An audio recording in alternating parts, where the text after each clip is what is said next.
We're standing at the moment on Maker Heights, which is important because it overlooks Cornwall Bay and Plymouth Sound on the western side, but more importantly, it overlooks Devonport Dockyard. It had been known for probably 100 years how important this site was in overlooking the dockyard, but it came to a head in 1779 when the French and Spanish took advantage of the British focus on the American War of Independence, and they tried to invade the UK here. So an enormous fleet gathered here in Cornwall Bay in 1779, but there was so much disease on board that they eventually gave up and went home without landing. But what that did is that focused the minds of the military on the importance of these heights. So shortly afterwards they built 6 redoubts, well they call them redoubts, here at Maker to protect the heights from being occupied by enemy troops, and to stop any troops being able to come up the valley from Cornwall into Millbrook and therefore attack the dockyard that way. The original redoubts were built under the direction of the Duke of Richmond, who had very great ambitions to build an enormous star fort up here, which was eventually not built because of political reasons. In fact, in 1785 there was a huge furore in the House of Commons over the plans to spend so much money on protecting the dockyards here and in fact in Portsmouth as well. And so the redoubts were, although they were revetted, that's made from just plain earthworks, into more substantial protection. The star forts were never built, but this large barracks was built just after 1800, and a lot of the buildings behind it were added afterwards. It's quite an important building actually.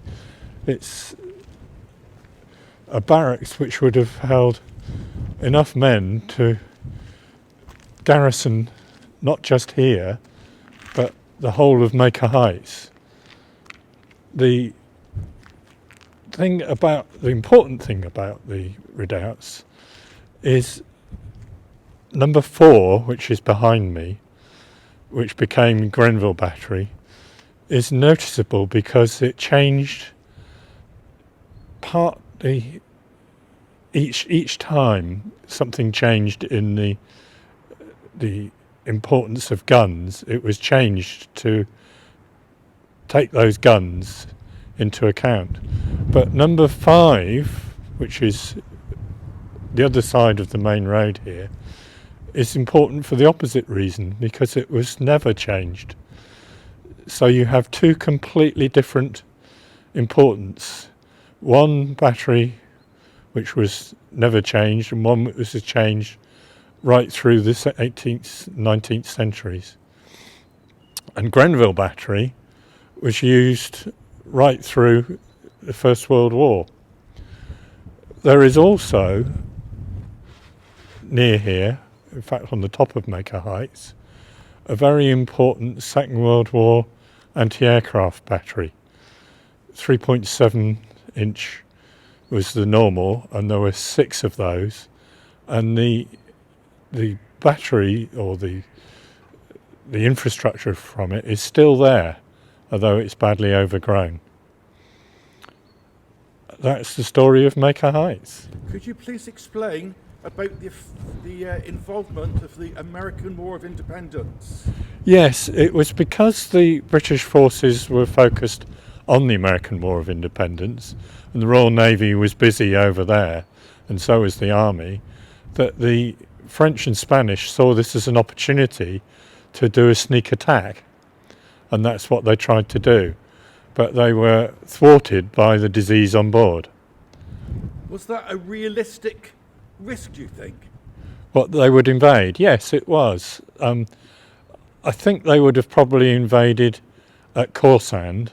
Which is just over there. Yeah, and they would have marched up the valley Yes. to Millbrook and then attacked the dockyard from this side.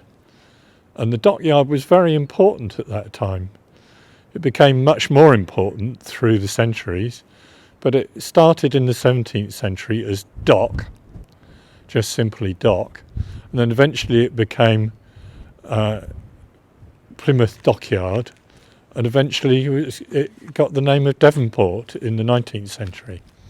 How big would the invading force have been, do you think? Oh, it would have been in excess of 20,000 men, I would have thought. That is huge. Yeah. So it was a real risk then. This is not hypothetical. Yes. And the thing about the position of these redoubts is it interdicts or stops anybody marching from Corsand up to attack the dockyard. Would it have worked? I think it would have done. At the time, there were no troops here. They rushed troops here at the time, but there weren't enough of them, and they were only militia. They weren't trained troops. Brian, thank you very much. Thank you, Stephen.